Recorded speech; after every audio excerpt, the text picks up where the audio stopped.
un crepitar de hojas nada más. El juego de la vida no tiene fin. Como el agua que corre, navegan las memorias ancestrales. Llevan con ellas la tierra, los colores, la palabra que nombra y conjura el olvido. Llueve, la desesperanza se acumula en el rito que se oculta. Llueve, la bendición se profana en el entierro de la vida. Llueve y estamos solos. Sabemos que amasamos la tierra, le damos forma. La selva nos ampara, nos anima. Ustedes y nosotros somos animalia, somos cucama, cucamiria, somos néctar y vida, agua sagrada. Somos lo perdurable de lo efímero.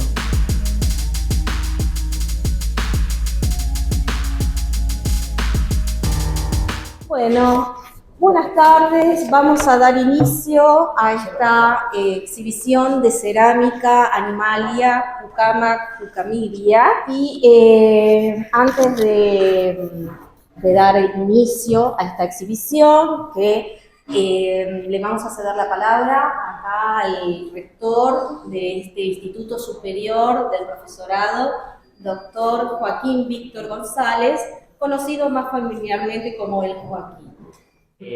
Agradezco nuevamente a la gente del Centro de Investigaciones Precolombinas, que siempre lo digo, desde que he sido estudiante ha ocupado para mí un lugar en la carrera de Historia, pero también en el instituto muy importante, porque ha estado siempre presente en su objetivo, en sus metas de trabajo, la colaboración con la formación docente, en un área que a veces es esquiva la estructura curricular y con lo cual es importante que esté presente porque también tiene que ver con nuestra historia, con nuestro patrimonio, con nuestra cultura, con nuestras raíces.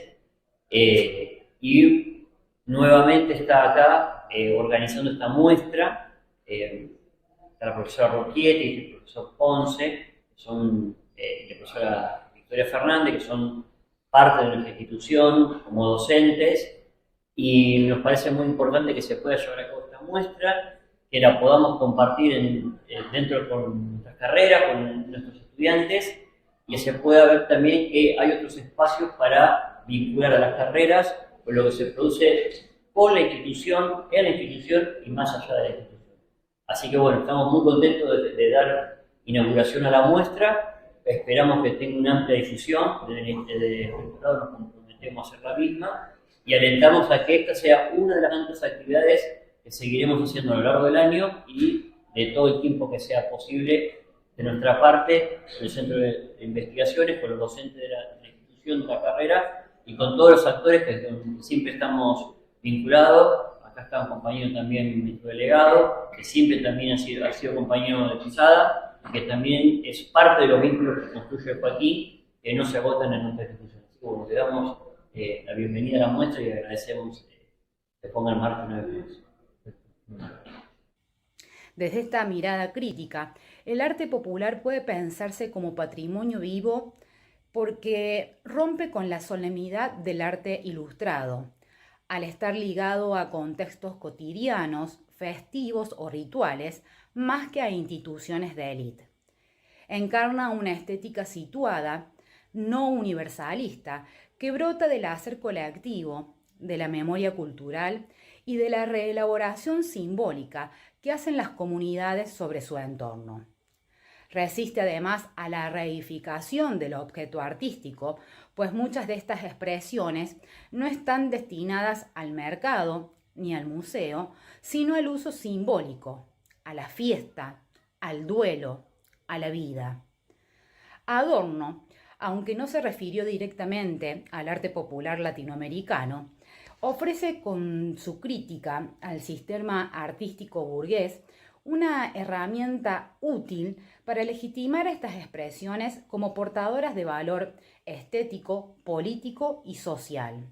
Por lo tanto, el arte tiene sentido en tanto provoca reflexión, desestabiliza lo dado y permite pensar lo nuevo. Pero sí cabe mencionar a diversos teóricos latinoamericanos que han abordado el arte popular y su relación con el patrimonio desde perspectivas críticas que desafían también las jerarquías tradicionales del arte. Para ello, hemos hecho referencias a algunas ideas claves citadas en el texto de Irma Cristina Souza, en el marco del primer Congreso Internacional de Artes de la Universidad de las Artes. Entre esas ideas, la autora toma la argumentación de Ticio Escobar, quien considera que el arte popular posee una dimensión estética propia, no subordinada a los cánones del arte culto. En el mito del arte y el mito del pueblo, plantea que estas expresiones surgen desde posiciones subalternas y son portadoras de sentido simbólico, identidad y resistencia. Para Escobar, el arte popular no puede analizarse con las mismas categorías que el arte occidental, ya que responde a otras lógicas culturales y sociales. También cabe mencionar la postura de Adolfo Colombres, quien propone una revalorización del arte popular como forma legítima de creación estética. En su obra, destaca que estas manifestaciones no son meros residuos del pasado, sino expresiones vivas que se transforman y dialogan con el presente. Colombres también critica la visión folclorista que congela estas prácticas en una supuesta pureza tradicional. A su vez, Juan Hacha, desde una mirada descolonizadora, sostiene que el arte popular debe entenderse como parte de una estética de la producción social, donde lo simbólico, lo utilitario y lo ritual se entrelazan. Rechaza la separación entre arte y artesanía y aboga por una teoría del arte latinoamericano que incluya estas formas expresivas como parte de su núcleo. En cuanto a Néstor García Canclini, en su obra Culturas híbridas, analiza cómo el arte popular se reconfigura en contextos urbanos y globalizados. Para él, estas expresiones son estrategias de resistencia y negociación cultural, que combinan elementos tradicionales con influencias modernas, desafiando las dicotomías entre lo culto y lo popular. Finalmente, la autora que tomo como referencia y que cita a cada uno de estos autores teóricos mencionados, propone reflexionar sobre un arte popular específicamente latinoamericano. Es así como Irma Souza, en su trabajo sobre arte popular y transformaciones sociales, subraya que estas manifestaciones son formas simbólicas activas que expresan identidad, memoria y cambio.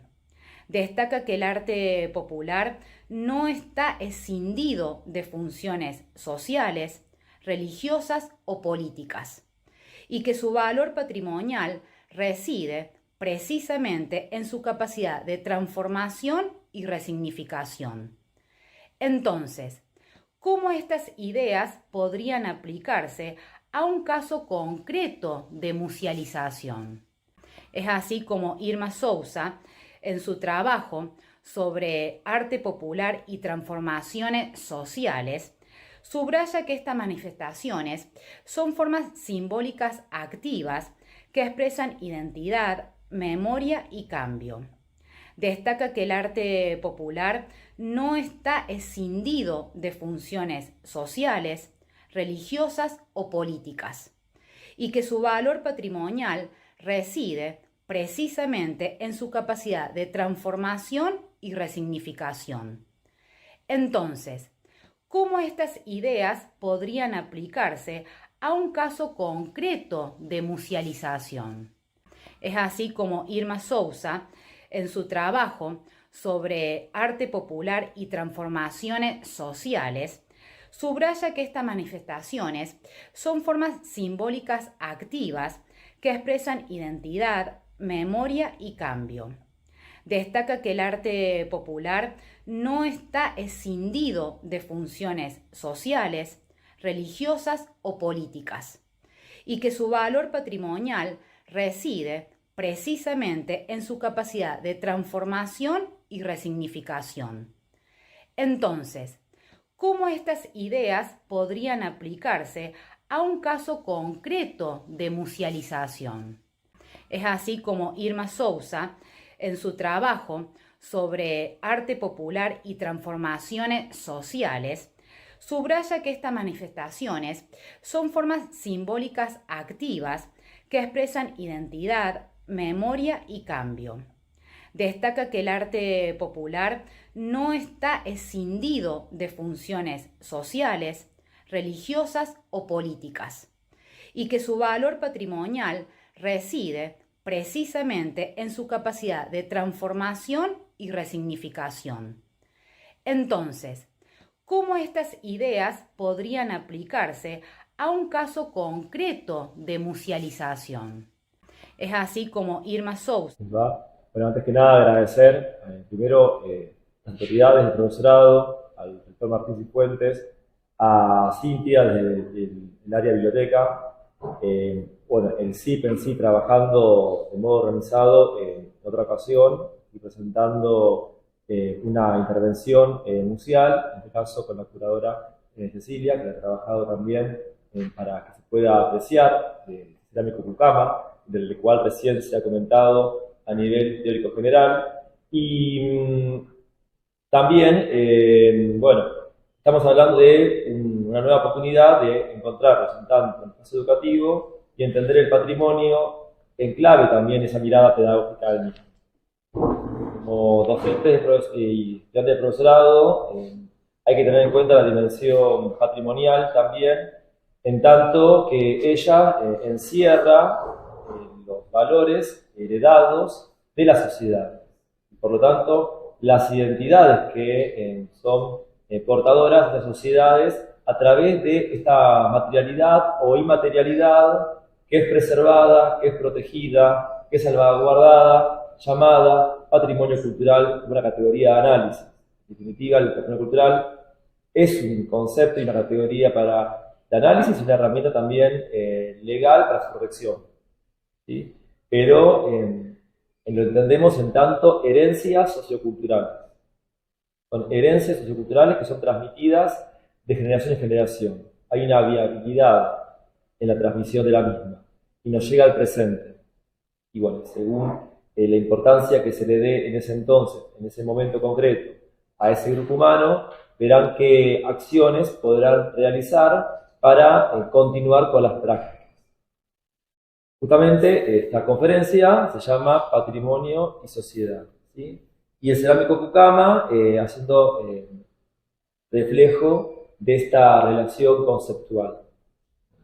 Dejando de lado miradas tradicionales del patrimonio, que yo entiendo que seguramente ya las tienen superadas, pero no está de más recordar que tradicionalmente, sin querer dar clase de museología, pero sí les puedo comentar que de 1930 en adelante, cuando se hablaba de patrimonio, se hablaba de los monumentos, ¿sí? La Carta de Atenas, por un ejemplo, de un documento en el cual se establecen directrices y recomendaciones sobre cómo preservar aquello que tiene que ser valorado.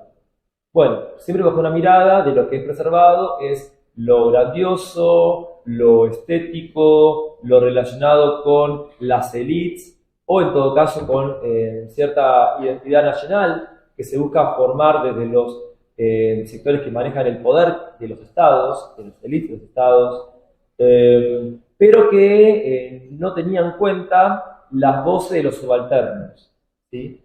Y tenían en cuenta las tradiciones orales que encerraban esos bienes, que no tenían en cuenta los rituales, los significados y las diversidades.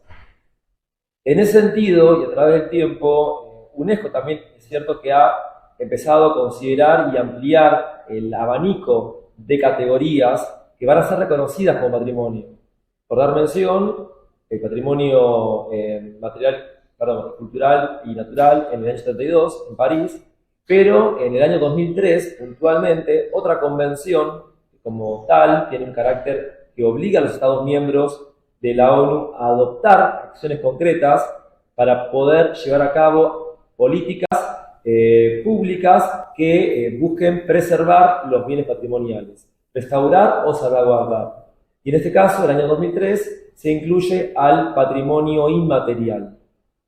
Y en ese sentido, entendemos a los cerámicos, como estamos observando acá en esta presentación, como una materialización de los saberes, prácticas de aquellos alfareros y alfareras de la Amazonía peruana, ¿sí?, en el departamento de Loreto, en el cual estamos viendo una tradición, estamos viendo una tradición que tiene más de 2000 años, pero que por supuesto ha tenido modificaciones a través del tiempo, justamente porque el patrimonio, en tanto elemento que expresa la dimensión sociocultural, también es dinámico. Así como la cultura la entendemos bajo una dimensión no estática, sino dinámica, en la cual se resignifica constantemente a través de los tiempos, según las necesidades de cada grupo humano en un contexto determinado, bueno, el patrimonio también, las prácticas van adquiriendo modificaciones constantes, depende de los entornos, necesidades y demás, pero que sin embargo preservan en sí un significado profundo que trasciende cierta modificación estilística o de motivos o de pigmentación. Y en definitiva, estamos hablando de esa herencia transmisible, que va a ser valorada, preservada y cuidada. ¿Sí? Entonces, vuelvo a este punto, no se puede entender el patrimonio sin una sociedad, ¿sí?, que a la vez, como recién explicaba el video de Janina Aguilar, son comunidades portadoras, son las que se consideran herederas y en custodia de esas prácticas, quienes garantizan la continuidad de las mismas. El patrimonio inmaterial es un patrimonio vivo, y el patrimonio inmaterial expresa también memoria e identidad. En los motivos que se pueden identificar se ven también apreciaciones sobre las creencias, por ejemplo, en el entorno también de la Amazonía, el entorno faunístico, el entorno de la vegetación, en las cerámicas, en los usos que tiene el cerámico también relacionado con lo que esos grupos necesitan, también como sustento económico para su comercialización, ¿sí?, y también el aspecto simbólico, mágico, de las creencias de los habitantes de la Amazonía. En ese sentido, el cerámico Cucama, y vamos a ilustrar en un rato, refleja, materializa esta relación de patrimonio, memoria e identidad peruana-amazónica.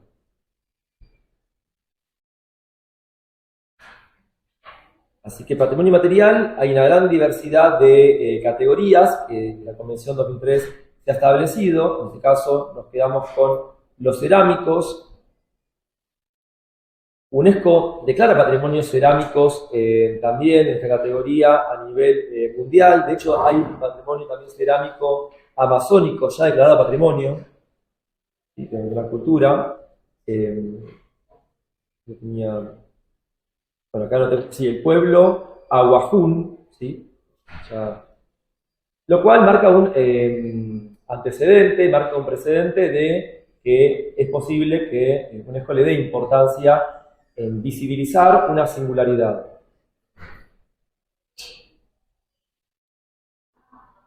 Entonces, la cerámica Cucama-Cucamilia, la cerámica amazona, la identificamos en poblados cerca de Iquitos. Iquitos es el poblado más urbano de la región. En él se comercializan estas cerámicas también. Uno las puede ubicar en algunas ferias, como el mercado de Belén. Pero también vamos a ver los otros productores, como Padre Cocha, por ejemplo, o Santo Tomás. En ellos viven familias que son alfareras, por ejemplo, la de Alejandro, ya se me fue el apellido, bueno, se me fue el apellido del autor, pues vamos a nombrarlo. Y también familia Aricama, es otro ejemplo de una familia alfarera de la región. ¿Sí? Para que sea considerado entonces patrimonio, desde la categoría inmaterial, presentan estos requisitos que se exigen que los tenga. Que sea representativo para ese grupo, pero también que tenga un sentido profundo con esa práctica. Auténtico. La autenticidad, como dijimos antes, entendiendo no una mirada estática, sino una mirada dinámica, pero que marque cierta coherencia a través del tiempo en el sentido que tenga la misma. Más allá de modificaciones que puede presentar la actividad en sí. La viabilidad tiene que ver con la transmisión, que a través del tiempo sea transmitido. ¿Sí? Uno identifica por lo general que son las mujeres las que transmiten las prácticas. En el caso Pucamac-Pucamilia hay una gran cantidad de hombres que también son ceramistas y está muy repartido, no es una cuestión ahí que le podemos adjudicar a un género, puntualmente en este caso, contra lo que se puede llegar a pensar. La importancia cultural simbólica y, por supuesto, el consentimiento y la participación comunitaria, que se siente parte de la misma y que quiere que tenga esa visibilidad hacia afuera. ¿Sí? Que se dé a conocer su conocimiento, su práctica. En tanto que es expresión singular en el mosaico de la diversidad cultural que UNESCO promueve. Porque algo que se busca justamente de UNESCO promover es la diversidad cultural, encontrando estilos distintos de patrimonio, singularidades distintas que expresen miradas diferentes de los entornos, sociedades y territorios. En palabras de Rivas Ruiz y Rodríguez Vázquez, la alfarería no es solo una evidencia cultural tangible, que la podemos ver y tocar, sino también que se la reconoce como parte del saber hacer ancestral, que refleja la cosmovisión del pueblo y sirve como bandera de identidad en la reconstrucción de los Pucamac-Pucamilia del centro poblado, en este caso, de Sao Tomás. Y cuando entonces entramos en el universo de qué reflejan estos cerámicos, los entendemos entonces en tanto miradas sociales y los imaginarios que presentan estos grupos. Entre el mundo de la dualidad de lo real y lo imaginado. Por dar ejemplos, simplemente algunos, acá estamos viendo la presencia de un duende amazónico, Chucha Yaqui, ¿sí? Que adquiere la forma de que la persona quiere. Una persona ve a este duende y pasa a tener la forma de la cual la persona que lo observó quiere que tenga. Pero en sus huellas, en su pisada, se queda reflejado que no es un humano, sino que tiene una pisada animal. Hay que estar atento porque dicen que te puede hacer perder en la inmensidad y la profundidad de la selva amazónica. Es una cuestión de creencia, pero que en la práctica, que a la vez es comercializada, se refleja este personaje mítico. ¿Sí? Por dar un ejemplo de lo que se estila producir. Acá estamos viendo también un pez amazónico, los nombres, el paico, sí, el paico se me ha ido, ¿sí? El paico que tiene una extensión de 3 metros, incluso puede llegar a tener, y tiene una especie de pulmones primitivos que pueden llegar a la superficie de la tierra. Su carne es consumida en la población local, es comercializada. Y a su vez se materializa la importancia que presenta este elemento identificable, reconocible en la población, el valor que le dan. Y se lo refleja en la producción cerámica y quien quiere adquirir este elemento como decorativo, bueno, lo adquiere porque evidentemente tiene un sentido de valor en la alimentación de ese lugar. Así que el paiche, ahí está, ahí tenemos el ejemplo. Después, también los búhos como seres de la sabiduría, protectores de la noche, el jaguar, en tanto felino, siempre está presente en toda cultura en sí originaria precolombina, pero también la Amazonía, aparece presente, los motivos fitomorfos vinculados con la vegetación, las sirenas, también entrando al mundo de las creencias, otra vez al mundo de lo imaginado, pero las sirenas también están vinculadas con la influencia del momento ya colonial. En ese sentido, cuando hablamos justamente de la dinámica de la cultura. Las boas, que es la madre protectora del agua, también aparece reflejada en los cerámicos. Motivos antropomorfos, como se ve en el cerámico. Y después, como también dijimos, en la función que tenga ese cerámico en sí. Ellos producen una diversidad de cerámicos que, más allá de la decoración, pueden ser usados como vasijas, tinajas de gran tamaño, ceniceros, alcancías, platos, porque es el uso que se le da realmente. Incluso más, también se comercializa cerámico sin pintar, porque justamente quien lo adquiera le da el sentido que considera adecuado, le da el significado que considera adecuado. Que quienes han viajado últimamente, del equipo del Centro de Investigaciones Precolombinas, dan cuenta que es más frecuente esta tendencia de elaborar cerámicos sin pintar. Se me acaba de acordar Alejandro Canayo. Lo tenía ahí en mente, para mencionar que vale nombrarlo. En palabras de Ana María Rocchietti, el cerámico presenta como rasgos destacables su autenticidad técnica y estética, ¿sí? Extrayendo en sí el barro de las orillas de los ríos, se lo busca amasar, dar forma, hornear, se los pinta, se los engoba, en el caso de que se adquieran esos elementos, y se le da un retoque final, o agregados.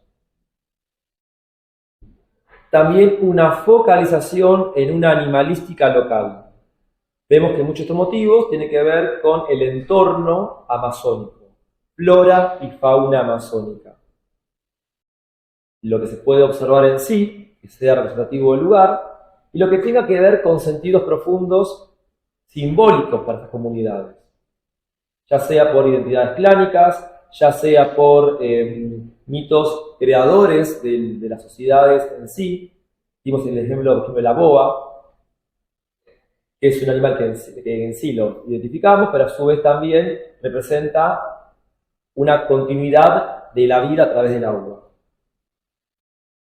La capacidad para la variación, una gran cantidad y diversidad de motivos, formas, y un realismo anatómico etológico para la elaboración de pequeñas esculturas con tema animal. Para ir tomando algunos elementos más, los trazos y los colores, muy singulares, llamativos, pintorescos, hacen identificar también el cerámico amazónico, lo hace también singular. Por otro lado, va asociado, como dice ahí, a cantos chamánicos. Por otro lado también se puede destacar que no es solamente entender la alfarería cucama, sino que también va de la mano con otras prácticas artístico-artesanales, como por ejemplo las máscaras de madera topa, ¿sí? En cercanía, y también los tejidos con hilos de panera. Y también hablar de la importancia de la cerámica como marca histórica de los espacios. En este caso, acá tomo un fragmento en que se ha encontrado en la ciudad de Nauta, llamada así porque justamente se han encontrado tinajas, cerámicos grandes, que en lengua cucama es Mauta, y de ahí se le pone el nombre al poblado Nauta. También para marcar esta relación sociedad-patrimonio, como el patrimonio y la sociedad tienen una relación muy fuerte que en definitiva configura los nombres de lo que se le van llamando a los lugares, y también cómo continúa debido a la necesidad de que se mantengan estas prácticas para la continuidad de las mismas. Básicamente las necesidades humanas de los grupos. Pensar en un profesorado, como estamos acá presentes en este momento, la cerámica como pedagogía indígena, lo que nos puede dar cuenta de la información de las comunidades, de las prácticas en sí. Pensar en sí también el patrimonio cultural que está en realidad contemplado en la Constitución Nacional de Argentina, en el artículo 41, cuando hablamos de medio ambiente. Cuando habla de medio ambiente ya incluye la categoría de patrimonio natural y cultural en la preservación, entendiendo a una educación ambiental integral, que hoy en día es lo que se está también pidiendo en los grupos curriculares en el nivel medio. ¿Sí? El entender el patrimonio también desde la sensibilización ambiental. Entender el ambiente como un abarcador que incluye, por supuesto, a la sociedad.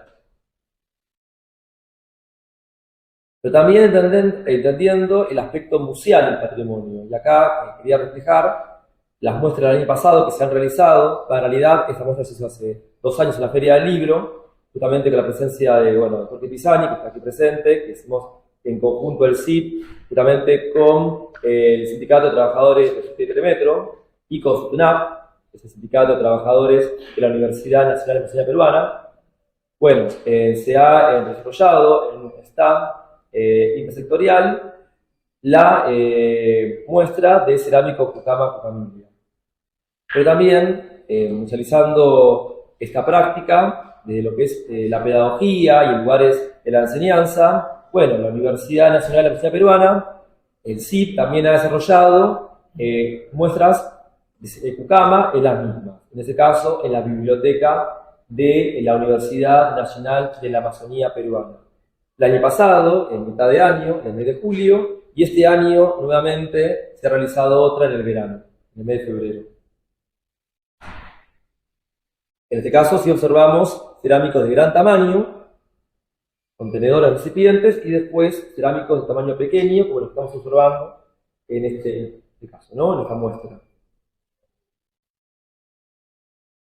Y aquí mismo, el año pasado, desarrollamos 2 muestras, una vinculado a unas máscaras y tejidos, y otra relacionada con el arte Pucama, en la cual también se exhibieron algunos de cerámicos bajo otro formato, pero que también se busca dar contexto al ambiente amazónico que rodea la práctica.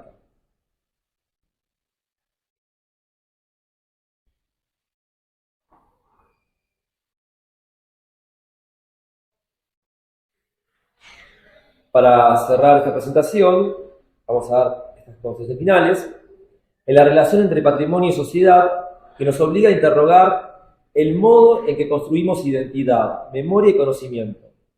El patrimonio no es una herencia muerta, sino una práctica viva, cargada de sentidos, disputas y potencias. En la medida que a tal grupo humano deje de importar tal práctica, lamentablemente dejará ese patrimonio y se perderá la costumbre. No es el caso del cerámico Pucama. En el caso Pucama-Pucamilia, vemos como un arte ancestral puede ser, a la vez, testimonio de una historia, expresión estética, herramienta pedagógica y forma de resistencia frente a los procesos de despojo y olvido. Y desde el ámbito del profesorado tenemos el desafío de formar docentes sensibles a estas problemáticas, capaces de incluir el patrimonio como eje transversal de sus prácticas y de contribuir a una educación más justa, plural y situada. Por último, no quiero dejar de mencionar la realidad que viven las comunidades originarias amazónicas que tienen que lidiar en tensión permanente con el extractivismo, el petróleo contaminante, minería, tala indiscriminada de árboles, deforestación, y por supuesto, situaciones de precariedad social material. También puede servir como un elemento para visibilizar estas problemáticas, como un elemento de resistencia profunda y de mensaje de visibilidad cultural política de las comunidades. Un patrimonio no viéndolo de una mirada ingenua, vacía, sino viendo la verdad de la cultura que encierra la misma y su verdad política. Muchas gracias.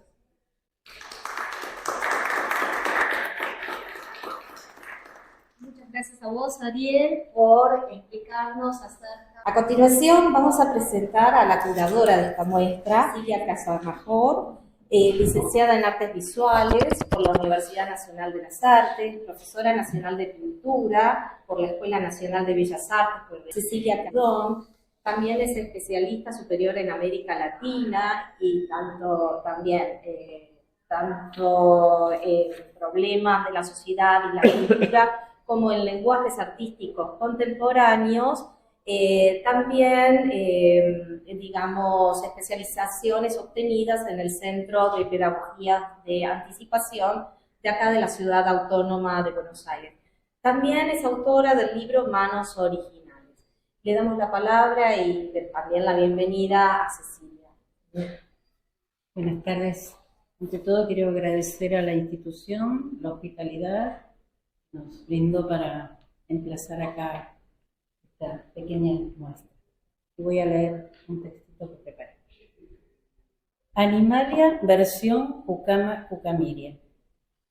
El corazón selvático del Perú, Iquitos, inmersa en un calor espeso, acentuado por el fragor de decenas de tuk-tuks, como el que nos conduce al puerto de Belén, donde abordamos una embarcación que navegará por el río Ucayali. Nos dirigimos hacia el poblado de Padre Cocha, en la ribera del río Nanay, rumbo al mundo Pucama-Pucamiria. En tierra firme transitamos por caminos angostos, con tramos asfaltados que facilitan el desplazamiento de triciclos de pasajeros. Atravesamos la vegetación tupida, animada por el sonido de aves e insectos que no vemos, pero cuya presencia percibimos en un ecosistema frágil de inundación. Cada tanto, senderos de tierra colorada interceptan la fronda y se internan en la espesura, cuya relativa densidad delata la marca civilizatoria. Pasamos por Abras, donde pequeñas aldeas rebosan verdor, con sus comercios humildes, sus bares, la escuela, corrales, gallineros. También divisamos sembradíos, aserraderos, plantaciones de yuca, canchas de fútbol repletas de jóvenes y hasta algún embarcadero con racimos de canoas amarradas. Los miembros de la comunidad de ceramista Pucama-Pucamiria nos aguardan en el taller de Padre Cocha. Son mujeres y hombres que trabajan la arcilla local, recogiéndola de forma manual en canteras de la zona para elaborar piezas de diversas facturas, formatos y funciones.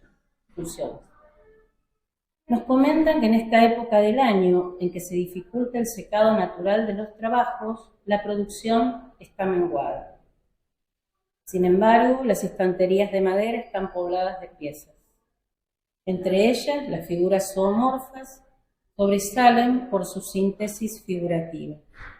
Como en una instantánea que retrata el gesto o la actitud, el alfarero denota la internalización etológica de los representados, la posición al acecho del jaguar o torongo, el salto del bufeo en el agua, la torsión de un pez al desplazarse por el fondo barroso del río, la celeridad de las mandíbulas del caimán, la presión fatal de la boa y hasta la pose sumisa de los perritos domésticos.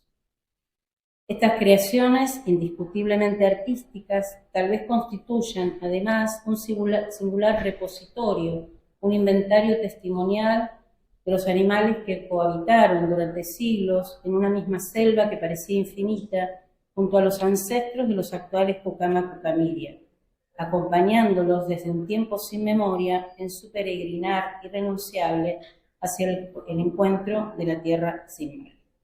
Es todo. Gracias.